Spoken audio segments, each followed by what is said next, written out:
Online Arena for Injustice 2 is basically what multiplayer online was for Injustice 1. I still can't get over saying Injustice 1. It's like World War 1, World War 2. It's Injustice Gods Among Us. All right, so True.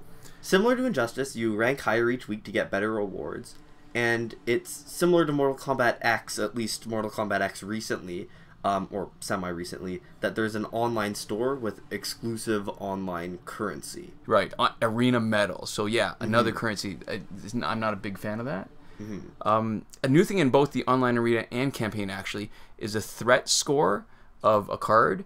And when we've played Injustice 1, we always knew that there was some way for the matchmaker to pick your opponent based on a systematic way of judging the potential of a team.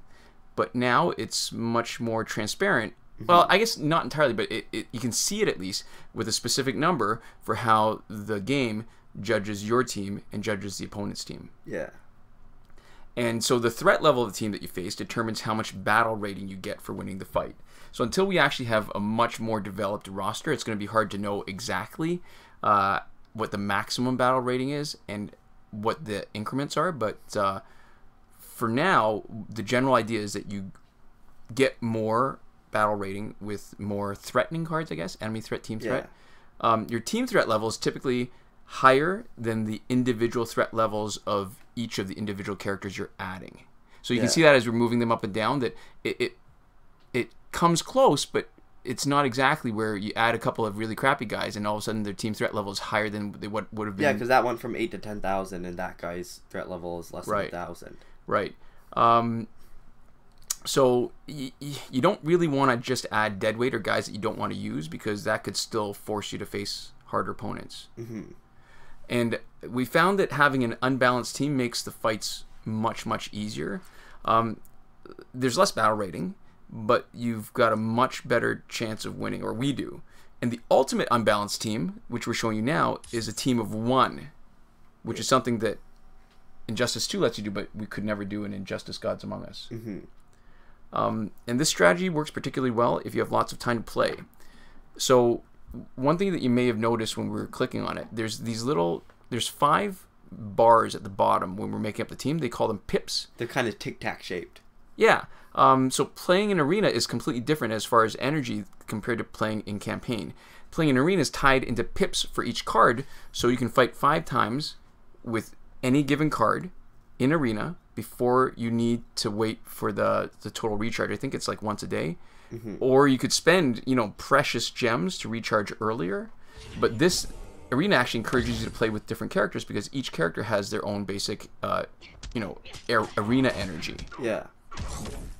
So instead of one team so this is our strategy. Instead of one team with 3 good cards, you can field 3 teams, each with only 1 good card and nobody else.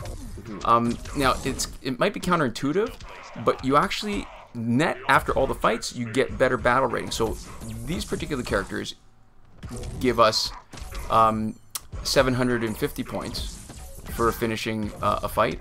But if we combined 3 of equivalent abilities, we'd only get 1750.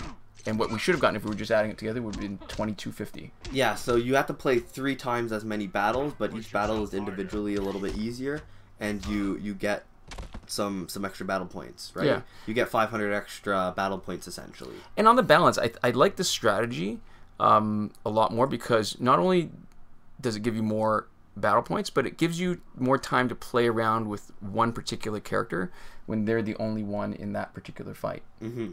And really, that's the biggest difference in Injustice 2 compared to Injustice 1, is that because other characters are so hard to get, you can't really pick what you're going to get. It's really important to learn how to play with what you've got. Yeah, one thing that's not related to online multiplayer, but you can see here, they don't actually have any visual indication that the screen's not frozen while it's loading. And like they don't have any loading bar in the corner. And I guess theoretically that actually makes it load a little faster, because they don't have to do any amount of work showing you anything. But it bothers me because I can't see anything happening, right? Oh yeah, I totally agree. There you go. The other good thing actually, that applies to both online arena and campaign, is that the silvers and golds are much closer. You can see that really when we're matched up to teams. A silver that is 1 star level above a gold can have better stats and better threat level. And given how many shards it takes to reach the next level with any character, I can really see the silvers being useful for much longer. So there you go. Stay tuned next time for the roster discussion.